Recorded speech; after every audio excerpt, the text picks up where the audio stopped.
Hello and welcome to my 96 square foot hobby shop. Today I want to give you an overview on how I built this wheelbarrow. This is probably the best I can do. Now the project is about done. Actually I wanted to show you the building process, but I screwed up and it didn't always work how I wanted it to be. And when I found ways to make it work, I didn't have the camera ready. But before we get into this, I might have to mention that English is a foreign language to me and I'm fairly new to woodworking, so you may have to excuse that I have an accent and I don't always obtain the proper rules of work safety that are widely known. But so much for that, let's get started. I wanted the wheelbarrow to be 16.5 inches high and 40 inches long. The first step was to draw the design onto the cardboard of a cheap banana box. Once I was happy with the design, I traced the outlines onto a 1/4 inch piece of wood that I had laying around. This is the template for making the two sides or maybe building a second or third wheelbarrow sometime down the road. The next step was to trace out the outlines onto a 1/2 inch piece of plywood and roughly cut it out with a jigsaw. I used 3 pieces of double-sided tape to put the 1/2 inch board onto the template, and whatever the correct English term is, I just call it a copy bit. That was used with the router to really copy the sides. I repeated this process twice for the two sides so far, but I wanted the two sides to come down in an angle, and therefore I have different angles on each side of the boards on the inside.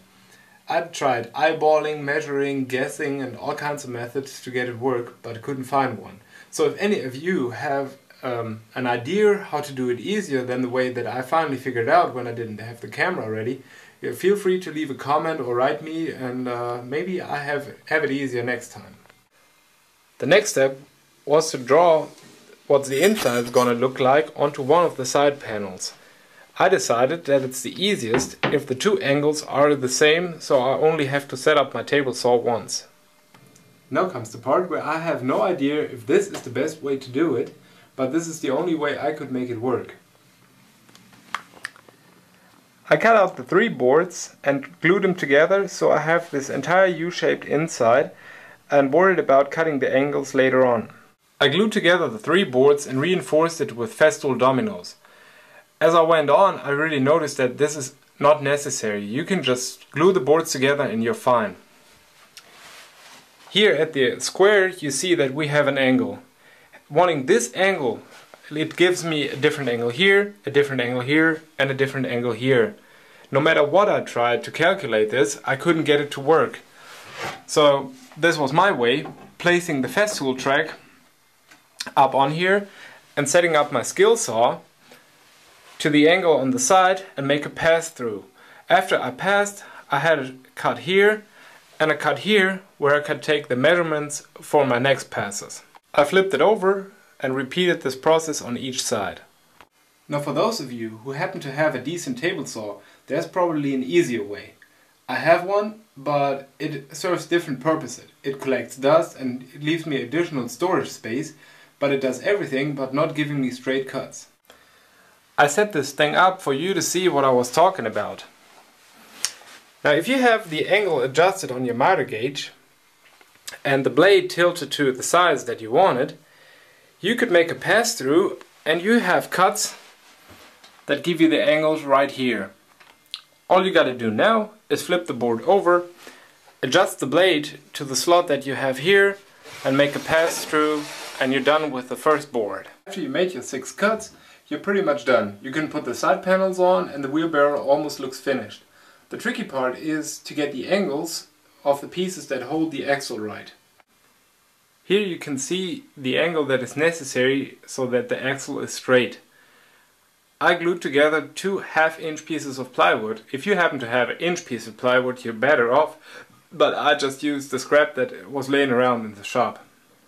This was the only part where I used the table saw to cut the angles in those earlier mentioned glued together 2 1/2 inch boards.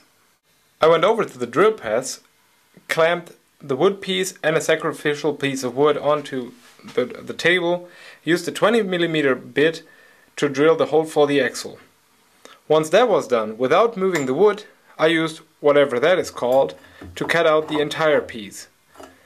I figured it'd be easier to remove the center drill bit and just cut it out like this. This gives a whole lot of rattling and it's moving around, so I suggest you just add a little bigger piece of sacrificial wood so you don't have that problem. Well, that is about it. All that's left to do now is cut an axle. No matter if it's wood or steel, whatever you prefer, both works.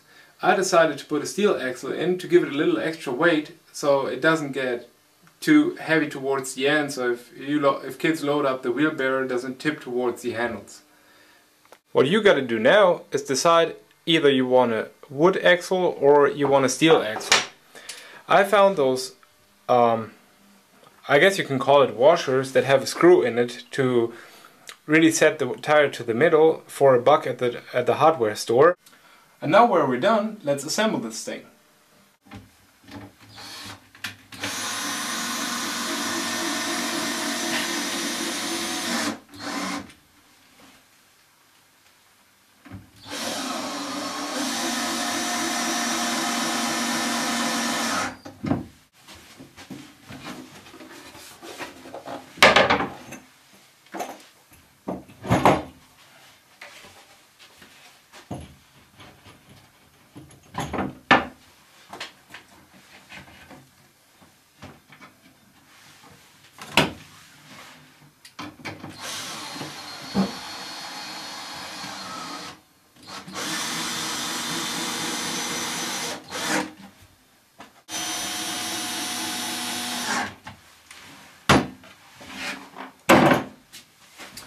So, we're finished with this project.